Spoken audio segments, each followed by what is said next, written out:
fitting to see an RPO on the first play of the game and to go to a slant. It's been such a bread and butter play for you. Why is that been such a staple of your offenses? I don't know. It's just as whatever it was 5 years ago, 4 years ago, as we looked at the run fit to the defense, we thought that would be a good idea, a good play, a good RPO. And also, it was the first week we ever did it was the week we moved Tyler to the slot position. And I honestly was just looking at ways to get him touches. And I said, this looks like it would work. Let's try it. And they played a lot of one high, and it worked that week. And then we were still looking at it a couple. I don't think we even ran it the next week, but we were looking at it a couple weeks later, and somebody said, "Man, we sure would." I still remember who we were playing. I'm not going to say the team, but I still remember who we were playing. And someone kept saying during the week, "Boy, it sure would be nice to attack the middle of the field versus defense." And I was like, "Yeah, you're right, but how?" And we just and I just stayed in my head, and I still remember it was Friday in the walkthrough, and I was like, this is what we're going to do. And it worked, and so we've just stayed with it. When you watch back the tape from that first game, what stood out to you about your offense? I thought that we were solid. We were efficient. We limited the self-inflicted gunshot wounds. I really felt like the kids made a lot of progress in those 5 or 6 practices leading up to that game. And I felt like watching the practices that we were improving.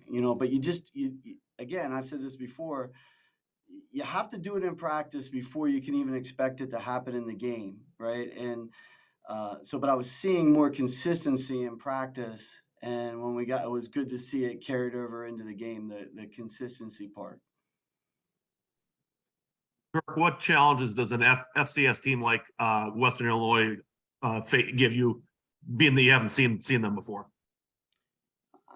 I think anytime you play that team, right, that level of team, having coached on that level, that I know it's going to be their Super Bowl, and we're going to get everything they've got. They're going to come in here, and they're going to be in an environment that's a big-time college football environment, and that's going to help fuel them.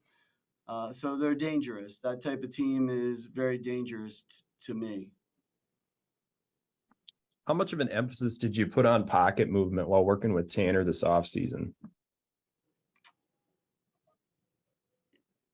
I'd love to take all the credit for it, because his pocket movement was much better in that particular game than it was in 2019 when I was here before.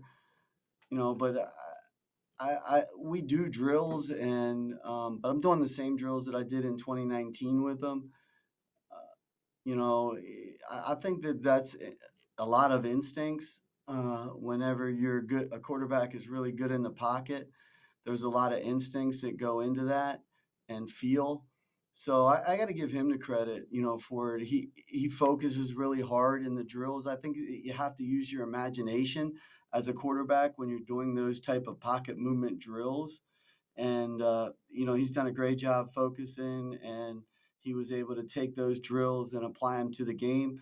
We really emphasize a lot in training camp when they're not allowed to get hit you got to block that out of your mind and not think that and not practice that way, because there's a ton of bad habits happen, with guys whenever that's the case. And I think his maturity, he knew that that's something he needs to continue to improve on. I think every quarterback does. Everybody wants to be better with their pocket movement. And so I got to give him the credit, for putting in the work and, using his imagination to be able to do it. Piggybacking off that, I think PJ talked about escapes that Tanner had. Is that something that you guys kind of chart as an official way of looking at a play once the first play breaks down and he has to quote unquote escape? And we talk about, is let the work through your progression on the first play, and then we talk about starting the second play.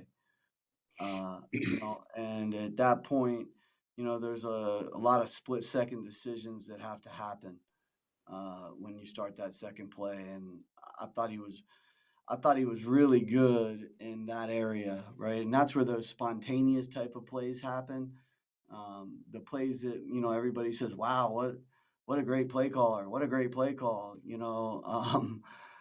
But he had to make the split-second decision, and he made them. And there was only one in the game that I did not like in that split-second decision that he had to make. But other than that, and a lot of those times they're 50-50 type of decisions, guys, and you don't have time to measure it or think about it, like you just do. And that's something that we really did emphasize and worked really hard on in training camp. I really believe that one of the things that separates a quarterback from the rest of the pack is his ability to make those spontaneous plays. And I'm not talking about, pulling the ball down and running for 70 yards. That's God-given talent, right? But those split-second decisions that the quarterback has to make in within the course of the game, like to me, they're the spontaneous plays, and we need to be on the correct side of the ledger more times than we're on the other side. Where are the biggest areas that you want to see your offense take a jump from week 1 to week 2? Yeah, that's a good question. I think every area, like I just want to see us continue to improve our consistency. It's a race against time is the way I always look at it. And, I think that between week 1 and week 2 is where teams can make the biggest jump that they're going to make all season. It's not, you improve every game, right? Every week you're either improving, staying the same, or you're getting worse.